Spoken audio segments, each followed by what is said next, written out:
Guys, nandito ako sa may San Juan para silipin ang El Deposito. Free lang po ito. Ayan. El Deposito. Tanghaling tapat. Ako lang mag-isa. Kaya ko kaya. Kasi baba ko underground dito. Ayan. Samahan niyo ako.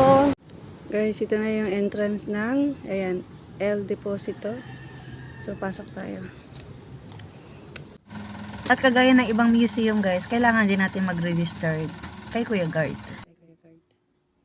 So, ang El Deposito ay matatagpuan sa San Juan City. Okay?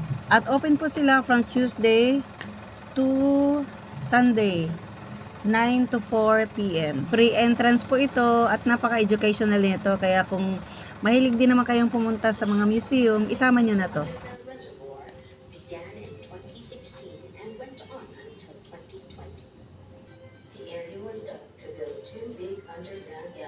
Ikot-ikot muna ako dito sa kanilang gallery habang pinapakiramdaman ko kung meron pang dadating. Kasi guys, mag-isa lang ako. Imagine mo naman, papasok ako sa underground tapos wala akong kasama. Parang yung kaba ko kakaiba.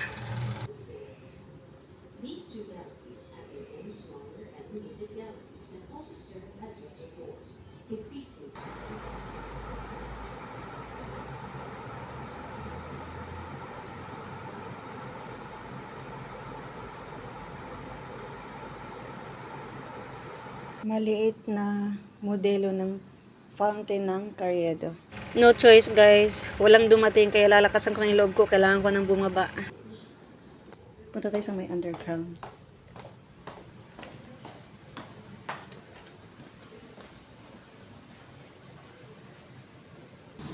Hey, what's up? Tayo na ako dyan ha. Mukhang ito na yung underground guys. So, pasok ako dito. Guys, ito yung hagdanan pababa, papunta doon sa underground. Pwede ka dito bumaba. At pwede rin doon. So, ito yung El Deposito underground.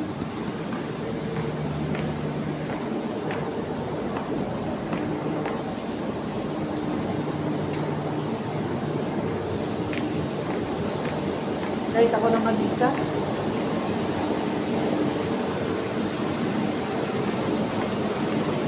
Ayun. At ito na nga ang pinakamatandang underground reservoir sa buong mundo. Ito ay ginawa noong 1880 ng mga Espanyol.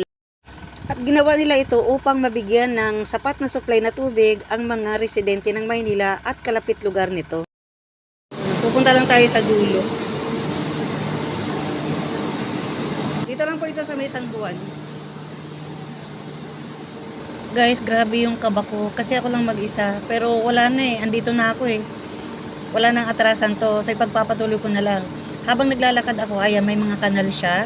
Yan po ang kumukonekta doon sa Marikina River. Bali, galing sa Marikina River, ang tubig na iniimbak dito, nasasapat sa 300,000 katao sa buong Metro Manila. At sa panahon naman ng pananakop ng Amerika at Hapon, ginawa naman nila itong ospital. Dito nila nilalagay ang mga pasyente na mayroong tuberculosis. Kasi noong araw guys, hindi pa na-discover ang gamot para sa sakit na yon. So dito nila nilalagay. At ginawa rin itong imbakan ng mga baril noong World War II. 15 milyong galon ang kayang iimbak na tubig sa reservoir na ito. At guys, habang ginagawa ko ang video, wala talagang lingon-lingon as in. Dire-diretso lang. Pag pupunta kayo dito, dapat meron tayong kasama. Ako guys, kasi ako lang mag-isa nandito.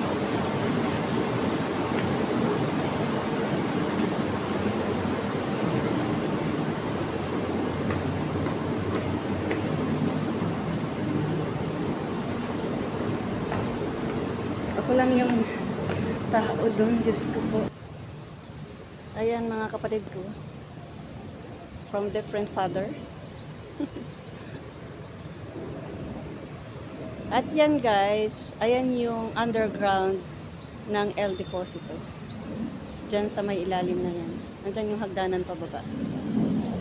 Hanggang sa muli guys. Sana naman tinapos niyo yung video. Thank you!